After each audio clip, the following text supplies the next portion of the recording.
sales is about emotions. If you can get somebody really excited about a house, and sometimes all it takes is that one thing, showcase that one home automation feature, showcase one really nice decor piece or feature wall, and you could completely change the outcome of your sale.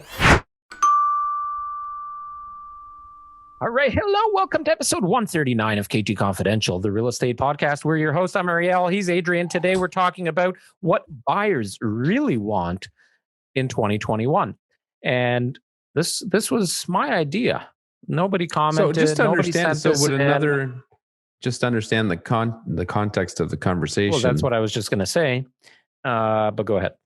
Would a similar title be something along the lines of how to sell a house better? Something to that effect? Well, if you've got a home that has things that buyers want, you're probably going to have a successful sale. So I would say yes. The thought process of mine behind this is, we're middle of 2021. The buyer needs and wants, what we have seen right across the board from all of our realtors, is consistent in that their needs and wants have changed immensely over the last 16 months or however long we've been through this pandemic. And even leading up to and, pre-pandemic, we started seeing some shifting. So I wanted to talk about that because I do think it's important. People want to know, hey, what are buyers looking for? And sellers, that's good value to know, because then you can, potentially modify your home to suit more potential buyers. So what do you think? What would be your top, if I asked you, what are the top 3 things buyers are looking for right now? What would be your answer? Oh, I have to narrow it down. Okay. I think it's something that not enough people do, but something that we've started to, and we've talked about it for a long time now, but home automation. And the longer, we're in the real estate business, the more prevalent and important this stuff will become, because older people have adjusted to this new tech as well, and they're starting to enjoy it. It's not just young people. But I think on that note, I can't believe how many homes I go into now where Alexa controls a whole bunch of stuff, including grocery orders and, temperature management and schedules and calendars. Yeah. A buddy of mine just got a new stove you can preheat just by asking, on your way home. You can say, hey, preheat the oven to... That might not be a great idea. I thought it was a bit odd. The first question I had was... maybe. Did you leave anything in it, though? Because a lot of people use it for storage. I'll go to a lot of showings and open Did their I ever thing tell you about the time here? Okay, side story on a personal note, and I think it'll give people a chuckle. So, I don't know if it's a myth or whatever, but have you ever heard and now they're waterproof or water resistant, but let's say you had a phone 5-6 years ago, specifically an iPhone, and you dropped it in water. They said, put it in a bowl of rice overnight and the rice will absorb the water. So Natalie spilled something on her iPad. And this was now how many years ago? I vaguely remember something. Probably 6 or 7 years ago. And it was a first gen iPad, and I got the newest iPad and gave her my hand-me-down. She didn't have an iPad, so I gave her that one. And she spilled either a glass of water, or I think it was a glass of water, on it, and it wouldn't turn on. And I'm like, oh, well, I've heard if you put it in a bowl of rice, it will, it'll absorb that. And I don't know what was going through my head. I think it's because growing up, my grandmother always used to save ends of breads, like loaves of bread. And, if there's any leftover bread, and she would put it on a tray and put it in the oven. No, to make breadcrumbs, right? Oh, okay, yeah. And you put it in the oven because the oven doesn't get any air or moisture. It's nice and dry in the oven. Oh, she would just. Oh, interesting. Okay. And so not turn it on at all. No. You just leave it in the oven and let it dry out, and then maybe you toast it after. But it Right. dries out the bread, and it doesn't go moldy because there's no moisture in the air within the stove. So in my thought process, I put the iPad in a casserole dish full of rice, and I put it in the oven. Well, 2 days later, I forgot the iPad wasn't in there, and I went to preheat the oven, and I'm like, "What's that smell?" And I opened the oven, and there's the friggin' iPad just melting Did you over have a the picture rice. of it? I vaguely remember a picture of it. I don't think so. So. Anyways, my That's Traeger, funny. my smoker, it's Wi-Fi enabled, so I could turn it on and manage it from my phone as well. So I think anything home related, home automation related, but it's things that have a substantial enough impact. But the most important variable is getting people to interact with it. So just saying it can do something is different than showing how it works.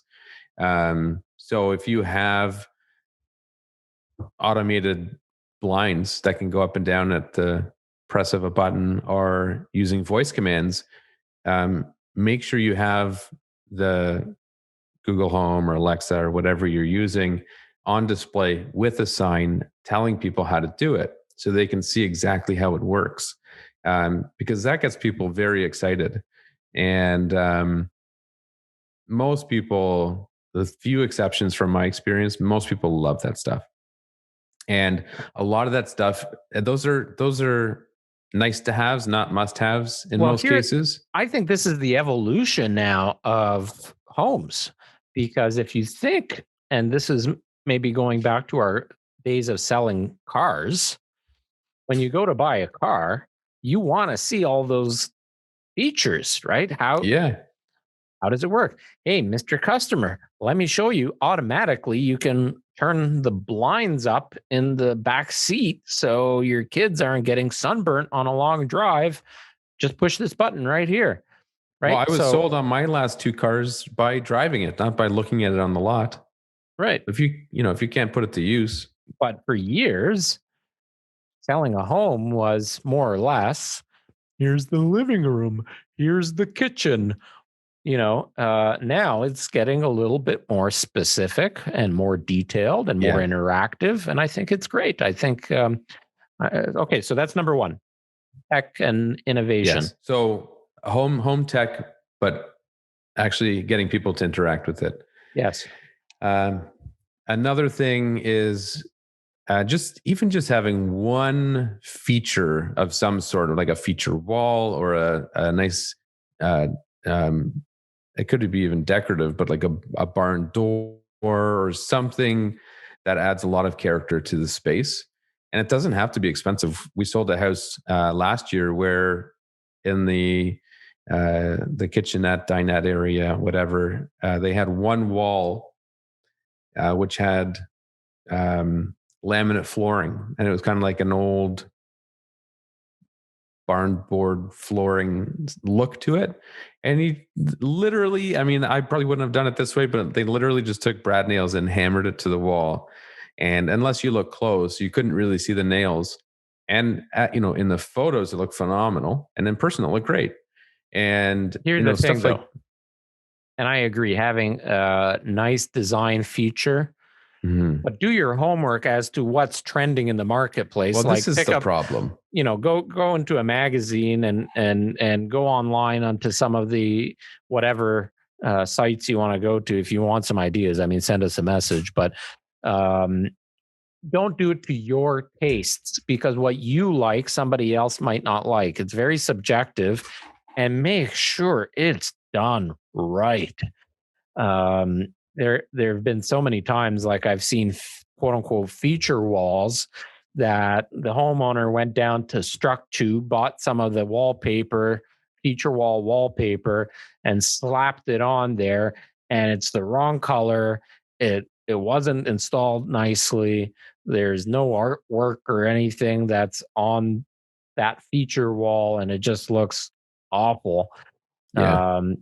So it can, just like a poorly finished basement can detract from value.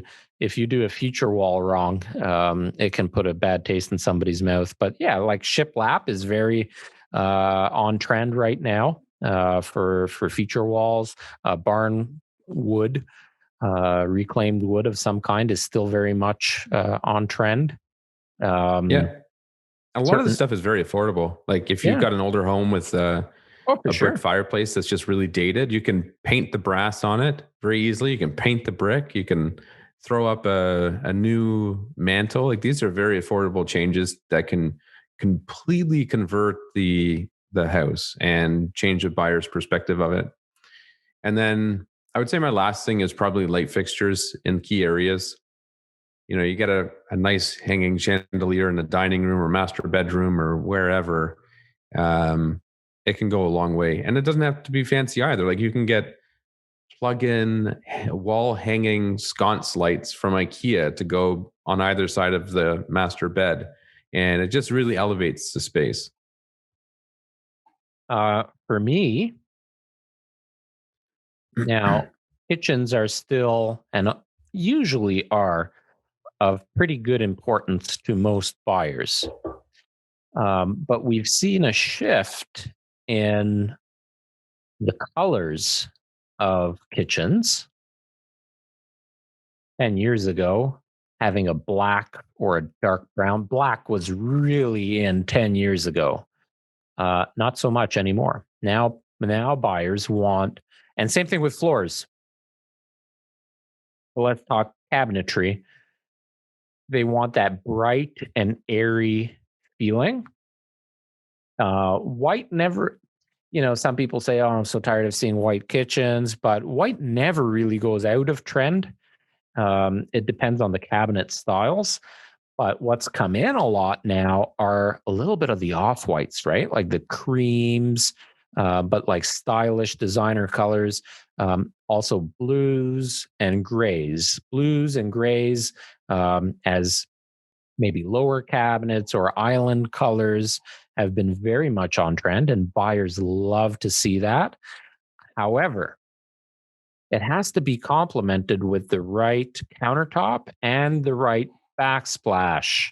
That's the key. If you're going to do a kitchen where you have a blue island and the rest of the cabinets are white, that's on trend. That's very much still what buyers like to see. But you got to have a backsplash that matches it and looks good and is also on trend. And you have to have a quartz or granite countertop that also flows with it. And even your light fixtures in the kitchen have to come together. So if you're going to try and be, that magazine style kitchen, you better go all out and change that hardware from being, a 10-year-old hardware to maybe a nice brass hardware or something, that's a little bit more modern. Yeah. Well, and painting cabinets is very feasible. It's much more affordable. And in many cases, it's not the style of cabinet that's the problem. It's just the color or condition. So Correct. I wouldn't shy away from painting, but hire somebody that knows what they're doing, because when it's done improperly, it's noticeable. Well, But it's on the noticeable, note of what you're and you don't get the longevity out of it, right? house we sold 2 years ago, they had hired somebody to paint their cabinets, and they had to hire somebody new to repaint them all before we sold, because the person just did such a terrible job. Yeah. And they knew it. They hired the wrong person the first time around, and it was like night and day. Like you couldn't compare the two finished products. But with your note about colors, most people, I would say, even people that think they are okay to choose colors, I think should hire a professional, because Yeah, you're 100% right. And let's specifically with cabinets, I'm talking, because that's a big job. You want to make sure you pick it properly. One house we sold on Dewar Court a little while ago, the color that the designer picked for the cabinets looked really gray. on the card, but she assured me it would look white when we painted, and it did. It was very nice. It looked very much white on the cabinets against everything else because it worked with white. It worked with the colors of the cabinet or the countertops and the walls. So I lost my train of thought there. You threw me off with the very much white. It was very much white. So topic number 2 for me, or hotspot number 2 for me for wants, buyers' wants. Right now, that home office space, that is so high priority for so many of our buyers right now. And the challenge is newer homes, and I think we might see a shift in this, but floor plans that have been gearing towards that open concept buyer, because for years, I want an open concept. Well, that's fine. But most people, open concept will be kitchen overlooking the living area. Right. And what happens in most homes, like the average home, if you've got that open concept, you lose walls, obviously. And when you lose walls, you lose the ability to have separate spaces. And if you look at the average newer home in the GTA, unless you get to 3,000 square feet plus, which is way above the average size of an average priced home, you don't get the separate office on the main floor. So then do you convert one of the bedrooms into an office? So, a lot of people have to do that now, homeschooling or virtual learning or, just working from home yourself. So we're seeing now people looking for those floor plans that have that additional room on the main floor, whether it's a den or a sizable nook that you can have your desk and a chair and, a little storage cabinet or whatever. Well, my basement is a basement, a finished basement where you've got that the ability to have a separate space for a home office. Well, I think it's more important. I think a lot of homes have wasted space where people just can't envision certain things. So like my basement where I am now, right? Like here we go. It's just really one big open area. I've got it set up in kind of configured into 3 different uses. So over here to my left is where we watch TV, movies. I play my video games. Behind me is where I've got my gym set up, and it's all kind of like quasi set up right now, but there's more work I have to put into it. And then this little nook here at the base of the stairs, I've got my desk and filing cabinet. So I think doing things like that can be very helpful. And, somebody could walk into your house and say, oh, but where am I going to have my home office, versus seeing one that's currently set up in the corner of a room nicely and them saying, oh, I guess I can use it just like that.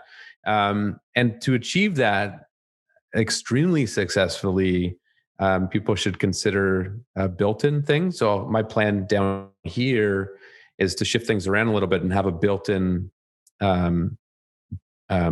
desk with drawers, and it will look nice. It will fit into the space nicely. It makes extremely good use of the space, and it just makes it seem more functional. And I think by doing that, because that's one big problem people have, is they can't envision what space could be. They can only see what it is. And that's why staging is so important. Right. Number 3, additional bathrooms. So buyers right now, very, very important to them. They want to have an additional bathroom, specifically when they have guests, especially guests that are staying over.